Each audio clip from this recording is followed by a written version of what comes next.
महागाड़ी का जो हमारा गठबंधन महाराष्ट्र का है, वहाँ पर हमारा सीट जो शेयरिंग है लगभग फाइनल हो चुका है, बहुत जल्दी घोषणा करेंगे। तो इन दोनों राज्यों के जब भी चुनाव इलेक्शन कमीशन डिक्लेयर करेगा, दोनों राज्यों में इंडिया अलायंस का वहाँ पे परचम फैलेगा, मैं मानता हूँ ऐसा।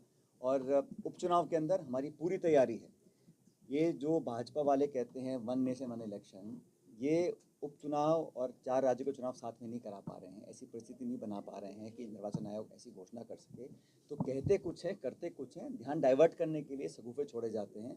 और जहाँ पर भी उपचुनाव होगा राजस्थान में पूरी ताकत से हम लोग लड़ेंगे। हमारी तैयारियाँ बहुत अंतिम उस पर पहुँच चुकी हैं और मुझे पूरा विश्वास है कि जनता हम लोगों को बहुमत देकर राज्य सरकार को आईना दिखाएगी। सर, जम्मू कश्मीर में अलायंस था, महाराष्ट्र में आपके पास अलायंस है, झारखंड में आपके पास अलायंस है, क्या परिस्थिति रही स्ट्रैटेजिकली कि आप हरियाणा में अलायंस नहीं कर पाए? जबकि भाई हरियाणा में सीपीएम को हम लोगों ने एक सीट दी, आम आदमी पार्टी से हमने चर्चा की थी, लेकिन अंत में वो सेटल नहीं हो पाया मामला।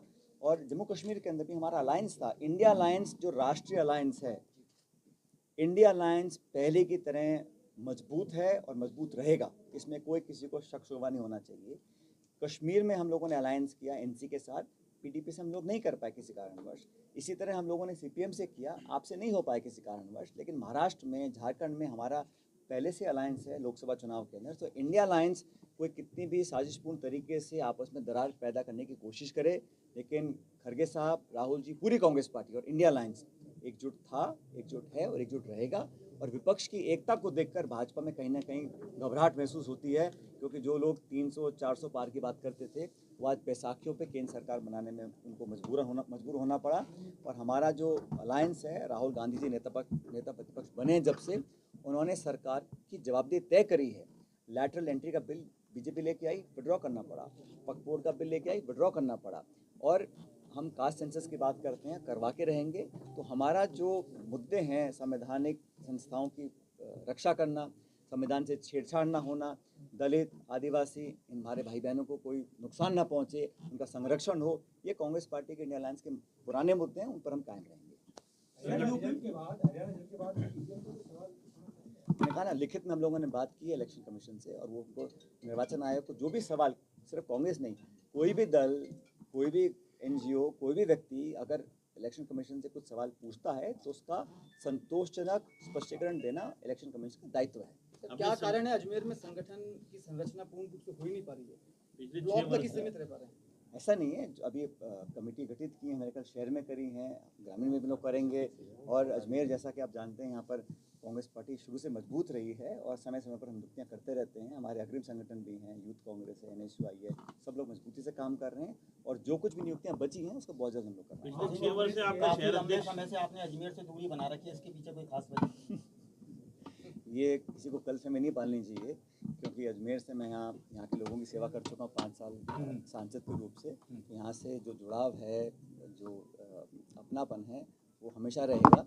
और इसलिए आज मैं सब लोगों से मिलने अजमेर में। क्या लगता है अजमेर की कांग्रेस एकजुट है? कांग्रेस पूरे देश में, पूरे प्रदेश में एकजुट है और एकजुट रहेगी। आप कितनी भी कोशिश कर लें, लेकिन हमारी एकजुटता टूटेगी नहीं। और मैं तो हमेशा कहता हूँ, कांग्रेस एक बहुत बड़ा कुनबा है, जो भी हमारी विचारधारा से मेल खाता है, पार्टी को मजबूत करने का काम करता है, उस नेता नेत्री को हम सब सहर्ष अपने साथ लेकर आगे बढ़ेंगे। और 4 साल तक इस राज्य सरकार और केंद्र सरकार को इनकी जवाबदेही तय करने के लिए, इन लोगों के जो वादे किए थे उनको पूरा करने के लिए। और मैं पूछता हूँ आज जनता से जाके कि 2 करोड़ रोजगार जनता को दिए कि नहीं दिए हैं, किसान की आमदनी दुगनी हुई है कि नहीं हुई है। ये सारी जो खाई बढ़ गई आज अमीर गरीब की, उस पर जवाब देने को तैयार नहीं है। चुनाव में हार जीत होती रहती है, लेकिन एक सशक्त और सक्रिय विपक्ष की जिम्मेदारी है अपने दायित्व का निर्वहन करे, सवाल पूछे, पारदर्शिता तय करे। और हम लोग गांधीवादी तरीके से संघर्ष करते आए हैं, सदन के अंदर भी करेंगे, सदन के बाहर भी करेंगे। लेकिन हार जीत तय नहीं करती है कि हम अपने मुद्दों से भटक जाएं या जिन चीज़ों में हमारा कन्विक्शन है उसको हम परे कर दें। हम लोग अपनी बात पर अडिग रहेंगे। हर शोषित, दलित, पिछड़ा, गरीब, नौजवान, किसान, महिला, उन सब के साथ कांग्रेस पार्टी, हमारे कार्यकर्ता पहले भी खड़े थे, आज भी खड़े हैं। आप कांग्रेस के मास लीडर हैं, अजमेर में 4 ब्लॉक हैं, मंडल अध्यक्ष हैं, एक भी नहीं है, आप कह रहे हैं कि हम सब एक हैं। ऐसा है, कौन कहाँ जाता है उसकी चिंता मत करो। जब पब्लिक के बीच हम जाएंगे तो जनता कांग्रेस को वोट करेगी।